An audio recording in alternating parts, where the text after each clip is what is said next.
Most of us are aware that trust in institutions is at an all-time low.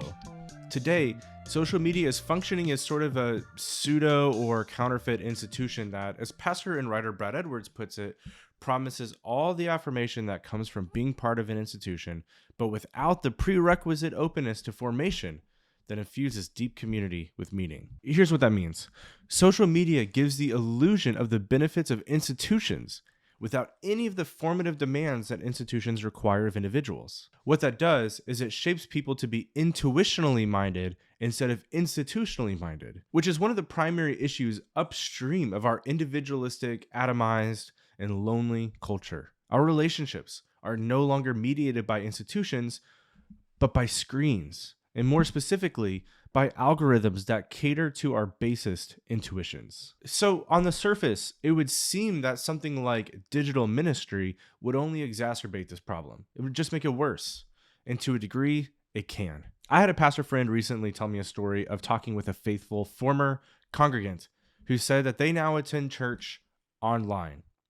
Not their old church, just church online, with no elaboration. This is an increasingly common story in a world where influencers are more trusted than pastors. When church is reduced to nothing more than just content, and the content people can get online is more algorithmically attuned to their felt needs than a Sunday sermon could ever be, and the content online can be played at 2x speed while they're doing dishes, it sadly makes sense why many people are opting out of church in favor of YouTube videos and podcasts of whatever influencer they're into at the moment. Many pastors are rightfully decrying that they simply can't compete with the visual noise of 24/7 social media feeds. The distortion zone of social media is so strong that it has more of a formative or deformative influence over their congregation than a 40-minute sermon could ever hope to achieve. But while social media undermines institutions in favor of influencers, I believe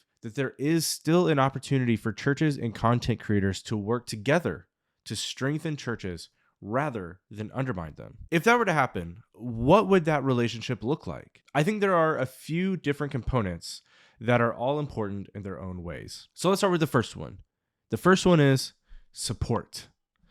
This sounds simple and obvious, but churches can support and encourage content creators in their congregation. Instead of creators feeling like they don't have a legitimate ministry inside the church and sending them seeking a ministry outside the church, churches can build relationships with content creators in their churches and foster them and encourage their ministries as necessary and legitimate. In the same way that churches send missionaries to other parts of the country or overseas, churches can send digital missionaries online by having a strong relationship with them and supporting their content through helpful conversations and thoughtful content reviews and sharing it. I actually just heard a story of this in my own church that was really interesting and unique. Our church has sent and supports a missionary in a foreign country that actually does online content creation as a form of mission in this foreign country in their native language. And they're seeing amazing fruit come from it. The same thing can be done here at home in the States. We can create content as mission to the people here in our own area, just like that missionary is doing over there. If the church has resources such as space or equipment that the creator can borrow and use, that is a helpful way of supporting them as well. An important piece of a church supporting content creators in their congregation is that their support helps foster an institutional mindset in the content creator. They are no longer feeling like they're competing with the church or going around the church's authority.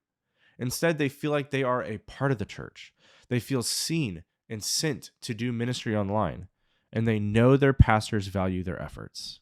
The second thing that churches can do is develop. If people are turning to content creators more than pastors for their information, it is crucial that content creators be rooted in the local church and have many of the same tools in their toolbox that pastors do. Things like theology, biblical interpretation, cultural awareness, compassion, and just basic communication skills. Churches can work with content creators to help them hone these skills through mentorship, theological training programs, Bible studies, book recommendations, equipping classes, and more. Pastors can help content creators dig deep wells to draw from to create content that is true helpful, and reliable for their online audience. It's invaluable for a content creator to have a good enough relationship with their pastor that they would voluntarily send a piece of their work to review for feedback before publishing, and they would know that the pastor is on their team and wants to help them. This sort of relationship de-individualizes the content creation process.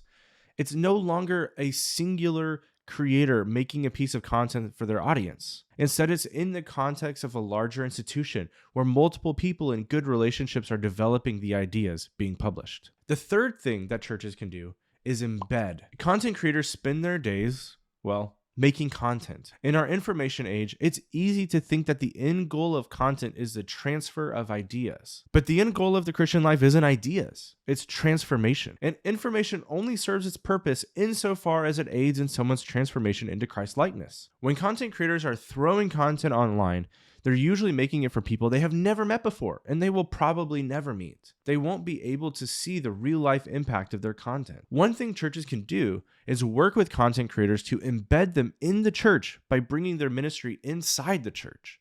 Here's an example from my own life. When I was about to sign on to write a book on deconstruction, one of my pastors came to me and said that they've been wanting to do a class on deconstruction for a while, and they wanted my help to lead it. That class was an incredible opportunity for me to bring a lot of what I had been developing and my thoughts about deconstruction into the life of my church. It was a chance to engage with flesh and blood people, to work these ideas out in real life and see what worked and what didn't work. And the class wasn't large, but I ended up gaining invaluable insights from it. And some of those insights made their way into the book and other pieces of content that I've produced online about deconstruction. I also know that class ended up ministering to some people who are either deconstructing or know people who are deconstructing in my church. These are people who never would have engaged with anything I do online, yet I got to bring that content into IRL ministry in the life of my church.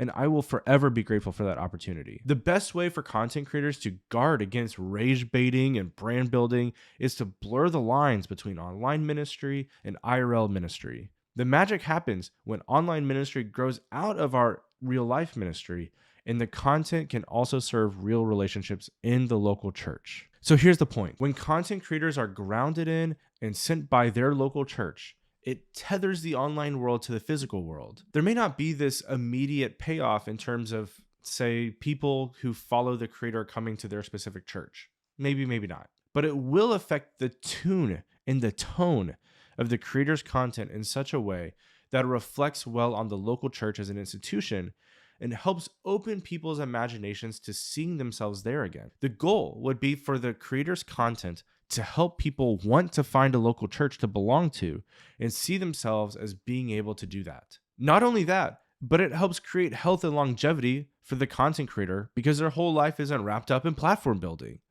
The ministry they do online is supported and expressed in the local church as well. Ministry in the digital age looks like churches and content creators working together. The more creative we can get with these partnerships, the better.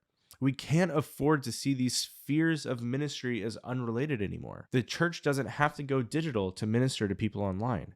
It just has to support, develop, and embed content creators as digital missionaries who are grounded in and sent by the local church. Hey, thanks for watching this video. If you like this content and want to learn more about digital ministry, hit that subscribe button for a new video every Wednesday.